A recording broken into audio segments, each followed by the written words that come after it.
Hello viewers, कैसे हैं आप। आई होप कि आप अपनी इंग्लिश को स्ट्रॉन्ग कर रहे होंगे। इंग्लिश को स्ट्रॉन्ग करने के लिए थोड़ा सा एक सेक्शन है। कभी कभी आपको ये प्रॉब्लम आती है कि आप सेंटेंस कैसे बनाएं इंग्लिश में। देखिए, मेरा तो ये कहना है कि आप अपने फोकस करें इंग्लिश को बोलने में, ग्रामर पे नहीं। लेकिन ग्रामर की इंफॉर्मेशन भी होना बड़ा नीडेड है। तो आज हम आपको बताएंगे कि हम बेसिक स्टेटमेंट्स इंग्लिश में कैसे बनाते हैं, राइट। तो हमारा एक कंस्ट्रक्शन होता है। क्या होता है हमारा एक कंस्ट्रक्शन।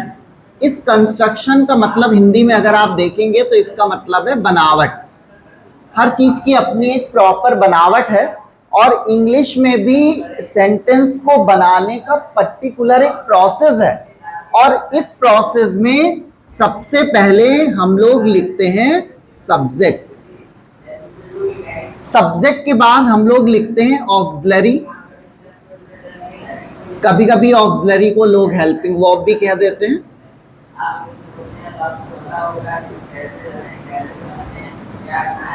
इसके बाद फिर हम लोग लगाते हैं मेन वर्ब। मेन वर्ब के बाद फिर हम लोग लगाते हैं ऑब्जेक्ट। और ऑब्जेक्ट के बाद फिर हम लोग लगाते हैं अदर्स। अगर ये फॉर्मेट आपने सीख लिया तो आपकी इंग्लिश बहुत ज्यादा इजी होने वाली है। क्यों? क्योंकि सबसे पहले हमें क्या ढूंढना है? सब्जेक्ट। हम किसके बारे में बात कर रहे हैं? अगर हम यहां पर सब्जेक्ट की बात करें तो इसे हिंदी में हम लोग कहते हैं कर्ता। और कर्ता से फॉर्मेट है कि जिसने इस स्टेटमेंट में काम किया है, स्टेटमेंट में जो सबसे ज्यादा इंपॉर्टेंट हो। और अगर ये कहा जाए कि जो स्टेटमेंट में ज्यादातर सबसे पहले आते हैं, मेरी बात पे ध्यान दीजिएगा, ज्यादातर आते हैं, हमेशा आएंगे ये जरूरी नहीं है, लेकिन ज्यादातर ये स्टेटमेंट में क्या आते हैं? सबसे पहले। तो सबसे पहले सेंटेंस में सब्जेक्ट ढूंढिए। एक स्टेटमेंट देख लेते हैं, जैसे राजू आंगन में गाना गाता है। राजू आंगन में गाना गाता है। अब इस स्टेटमेंट में अगर देखा जाए तो गाना गाने का काम कौन कर रहा है? राजू। स्टेटमेंट में सबसे ज्यादा इंपॉर्टेंट कौन है? राजू। क्यों? क्योंकि अगर हम राजू को यहां से हटा दें तो आंगन में गाना गाता है, कंफ्यूजन है ना हमारे पास कि कौन गाना गा रहा है। तो हमें सबसे पहले क्या ढूंढना होता है? सब्जेक्ट। तो हमारे यहां पर सब्जेक्ट क्या है? राजू। और सब्जेक्ट को हम शॉर्ट में क्या लिखते हैं? SUB। क्या लिखते हैं? SUB। तो हमारे सेंटेंस में सबसे ज्यादा इंपॉर्टेंट कौन होता है? सब्जेक्ट। क्योंकि बिना सब्जेक्ट के कोई भी स्टेटमेंट बिल्कुल अधूरा अधूरा सा लगता है। इसलिए यहां पर सबसे पहले हमको क्या ढूंढना होता है? सब्जेक्ट। आई होप कि आपको सब्जेक्ट समझ में आ गया होगा। ये जो हेल्पिंग वर्ब होता है इसको हम अकॉर्डिंग टू टेंस लगाते हैं। क्या लगाते हैं? According to tense. यानी कि जिस टेंस का स्टेटमेंट होगा उस टेंस का ऑक्सिलरी हम यहां पर यूज करेंगे। अगर प्रेजेंट इंडेफिनिट है तो प्रेजेंट इंडेफिनिट की ऑक्सिलरी लगाइए। पास्ट इंडेफिनिट है तो पास्ट इंडेफिनिट की लगाइए। फ्यूचर इंडेफिनिट है तो फ्यूचर की लगाइए। कंटिन्यूअस है तो कंटिन्यूअस का फॉर्म लगाइए। परफेक्ट है तो परफेक्ट का फॉर्म लगाइए, राइट। अगर परफेक्ट कंटिन्यूअस है तो परफेक्ट कंटिन्यूअस टेंस का फॉर्म लगाइए। सॉरी। इसके बाद हमारी बात आती है मेन वर्ब की। वर्ब का मतलब होता है क्रिया। एक सीधी सी बात है, वर्ब शोज एक्शंस, जो किसी कार्य को करते हुए दिखाएं।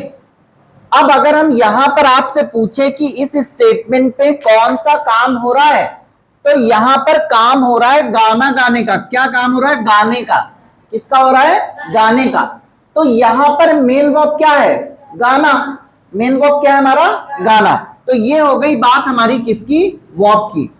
आना, जाना, नहाना, खाना, पीना, उठना, बैठना, गाली देना, मार देना, गिरा देना, फेंक देना, बाहर कर देना, नोच लेना, घसोट लेना, ये जितनी भी चीजें हैं ये सारी की सारी एक्शन दिखा रही, इसलिए इसको हम क्या कहते हैं? वर्ब।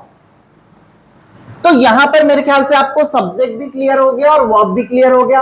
अब बात आती है किसकी? ऑब्जेक्ट की। ऑब्जेक्ट को हम कहते हैं कर्म।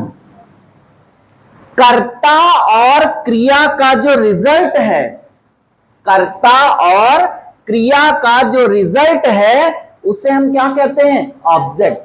कर्ता और क्रिया के रिजल्ट को हम क्या कहेंगे? ऑब्जेक्ट कहेंगे। तो यहां पर राजू गाना गाता है, लेकिन कहां गा रहा है? आंगन में। तो यहां पर आंगन में क्या है हमारा? ऑब्जेक्ट।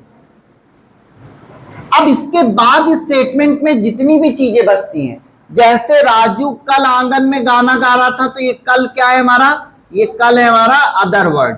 कल क्या है हमारा? Other word.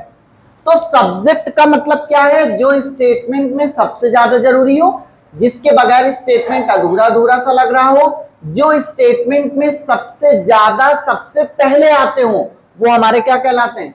सब्जेक्ट। अब जरूरी नहीं है कि सब्जेक्ट में नाम ही आए, प्रोनाउन भी आ सकता है। वह, तुम, मैं, वे दोनों, हम सब, ये सब भी आ सकता है। ऑक्सिलरी जो लगेगी वो कैसे लगेगी? अकॉर्डिंग टू टेंस लगेगी। जिस टेंस का स्टेटमेंट उस टेंस की auxiliary. Main verb, verb shows action, किसी कार्य का करना या होना पाया जाए। तो राजू कौन सा काम कर रहा है? गाना गा रहा है।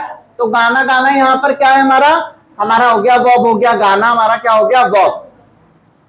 अब राजू क्या गा रहा था? गाना गा रहा था।